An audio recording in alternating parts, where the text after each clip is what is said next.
آج کے دن آزاد ہوئے ہم، آج کے دن سب دور ہوئے غم، لہرایا آزاد فضا میں چاند ستارے والا پرچم۔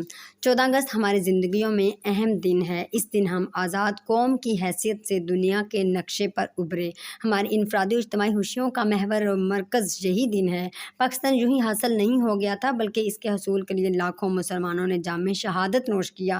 کتنی ماؤں کے سامنے ان کے بچے قتل کر دیے گئے، کتنی پاک دامنوں کو نہروں اور کنوؤں میں ڈوب کر پاکستان کی قیمت ادا کرنا پڑی، کتنے بچے یتیم ہوئے جو ساری عمر اپنے والدین کی شفقت کے لیے ترستے رہے۔ اس کی وادیاں اپنے اندر فردوس کی دنیا لیے ہوئے ہیں، ہرے بھرے اور وسیع و عریض کھیت سونا اگل رہے ہیں۔ ہم یہ بھی دیکھ رہے ہیں کہ ہمیں ہر قسم کی آزادی اور ہر طرح کا سامان آرائش میسر ہے، مگر ہمیں پتہ ہونا چاہیے کہ اس میں سلطان ٹیپو کا خون، سر سید کی نگاہ دوربین، علامہ اقبال کے افکار، قائد اعظم کی جہد مسلسل اور دوسرے اکابرین شامل ہیں۔ ان سب کا مقصد ایک تھا اور وہ یہ تھا کہ آزاد اور خود مختار اسلامی مملکت کا حصول۔ لے کے رہیں گے پاکستان، بن کے رہے گا پاکستان، اور پاکستان کا مطلب کیا؟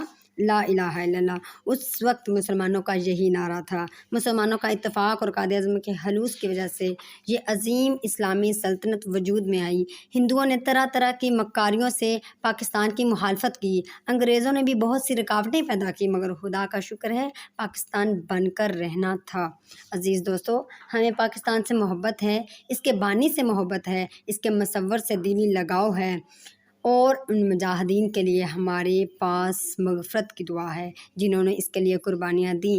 قدرت نے پاکستان کو ہر نعمت سے نوازا ہے۔ یوم آزادی ہم سے ہر سال اسی عہد کی تجدید کرواتا ہے کہ ہم اس ملک کی حفاظت کریں اور اس کی خدمت میں دن رات مصروف رہیں۔ پاکستان عالم اسلام اور اقوام عالم میں سب سے اعلیٰ ملک کے طور پر ابھرا۔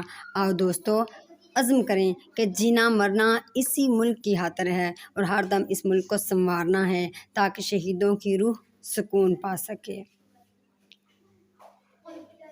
پاکستان شاد رہے، دائم ہے آباد رہے۔ پاکستان شاد رہے، دائم ہے آباد رہے۔ پاکستان زندہ باد۔